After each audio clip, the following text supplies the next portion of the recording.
मला फक्त life spend करायची होती चांगली. मला तुझ्यासोबत लाईफ स्पेंड करायची होती. यात काय चुकलं, काय वाईट आहे? अशी का वागतेस आसावरी? मनात नसताना अशी का वागतेस?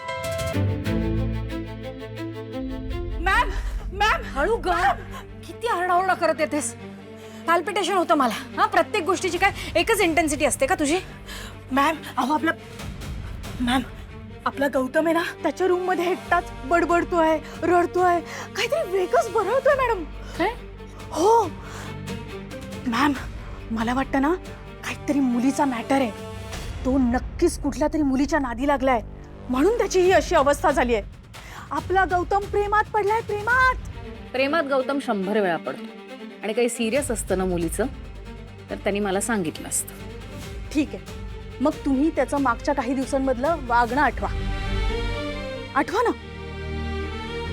आजकालची मुलं आपल्या आई वडिलांना घरात येऊन काही सांगत नाहीत, सगळं करून टाकतात आणि मग घरी येऊन सांगतात. असं काही नाहीये. माझा माझ्या मुलांवर पूर्ण विश्वास आहे. आणि तो तुटायला किती वेळ लागतो सांगा? तुम्ही म्हणाल माझा विश्वास आहे, आणि तुमची दोन्ही मुलं आहेत ना, तुमचा विश्वास आता खटकन तोडून टाकणार आहेत. मग काय कराल? झालं, आता जा आणि पुढच्या वेळेस अशी आरडाओरडा करत येत जाऊ नकोस. मला ऐकायला येतो. Good night. Good night.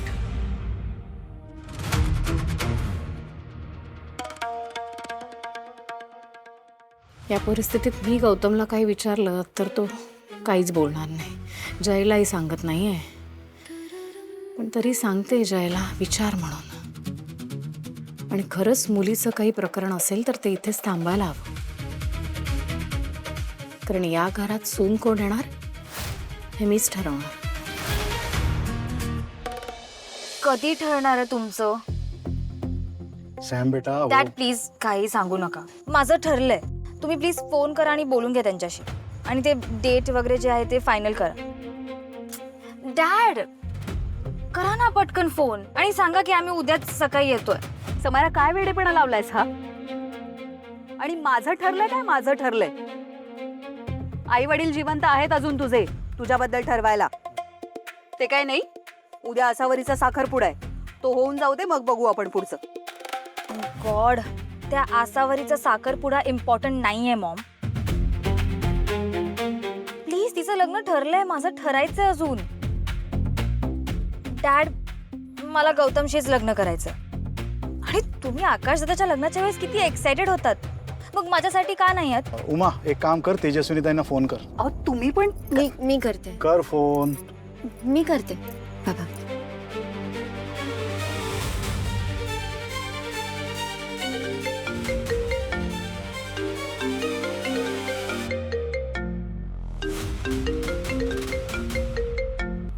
Hello. Hello आई. काय ग, ऑल ओके ना? हो आई, मी बरी आहे. मला ना तुला भेटायचं होतं ग. काय झालं बाळा? अगं नाही, टेन्शन घेण्यासारखं काही नाही आहे. आम्ही उद्या सगळे तुला भेटायला आलो तर चालेल? मला स्ट्रेस येतो. काय झालंय? काय सगळं ठीक आहे ना बाळा?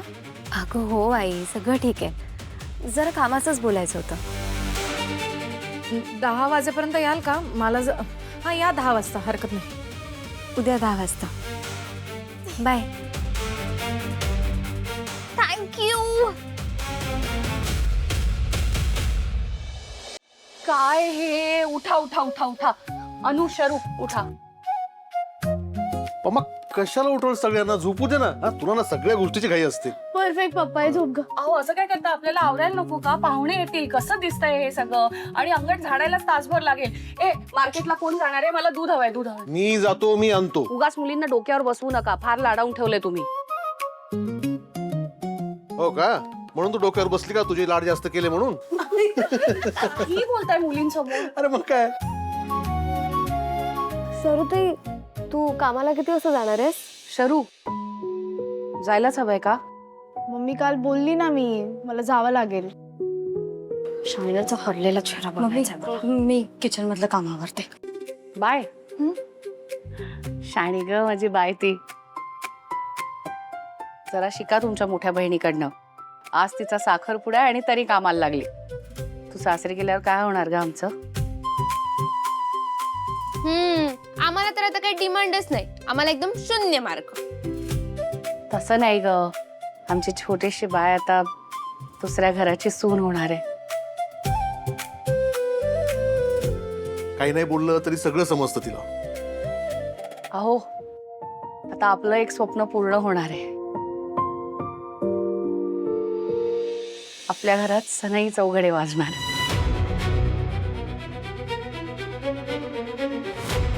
अहो मार्केटला जा, लवकर दूध आणा आणि आवरा आवरा आवरा, लवकर लवकर लवकर, चला चला.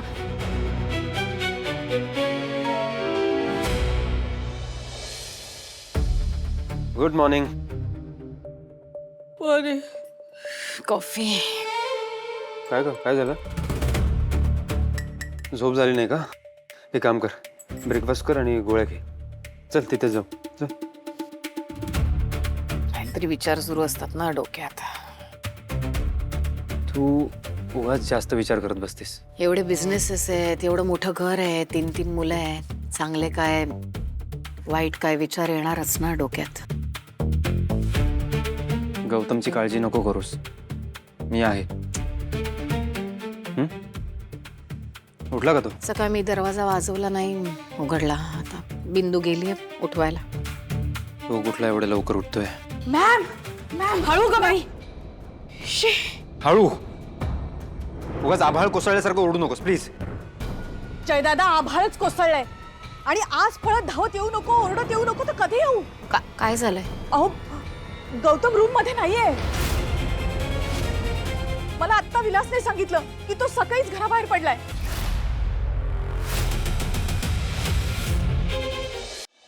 मी करतो. मी बोलले होते ना, काल पण तो वेगळ्याच मूड मध्ये होता मॅम. माझ्या गोळ्या घेऊन ये डायनिंग वर. काय बाबा, काय चाललंय काय नक्की गौतमचं? काय खरंच मुलीचं अफेअर लफडं वगैरे काय चाललंय गौतमचं? तुला जे वाटतंय ते बरोबर असू शकतं. एक मिनिट, असू शकतं म्हणजे काय? कोण आहे ती मुलगी? काय चाललंय? नाही, तू डायरेक्ट असं कन्क्लुजन काढू नकोस. मी त्याला माझ्या पद्धतीने खडसावून सांगितलंय, तो असं काही करणार नाही. तू खडसावून काय सांगितलंस? प्रेमात पडलेल्या या वयामध्ये, या फेज मध्ये ना नाही लक्षात येत. डोक्यात वारं शिरलेलं असतं अशा परिस्थितीमध्ये. चांगलं काय, वाईट काय, योग्य काय, अयोग्य काय. आपण किती समजावायचा प्रयत्न केला ना तरी नाही तू नाही त्याला समजणारच नाही आता काही. खरंच तो प्रेमात पडला असेल तर तुमचं काहीच ऐकणार नाही तो. हो, खाऊन तरी घे काय. म्हणजे कोण आहे मुलगी ती मुलगी कोण आहे, कशी आहे, कुठली आहे, योग्य आहे, अयोग्य आहे, सगळं शोधायला पाहिजे ना. आणि तिच्यामुळे जय हा गौतम असं का वागतोय? स्वतःला त्रास का करून घेतोय? आपल्या स्टेटसची आहे का, चांगली आहे का? आणि असेल ना तर ते थांबलं पाहिजे. आता थांबलं पाहिजे. थांबवायचंय ना, मग गौतमचं लग्न लावून टाका.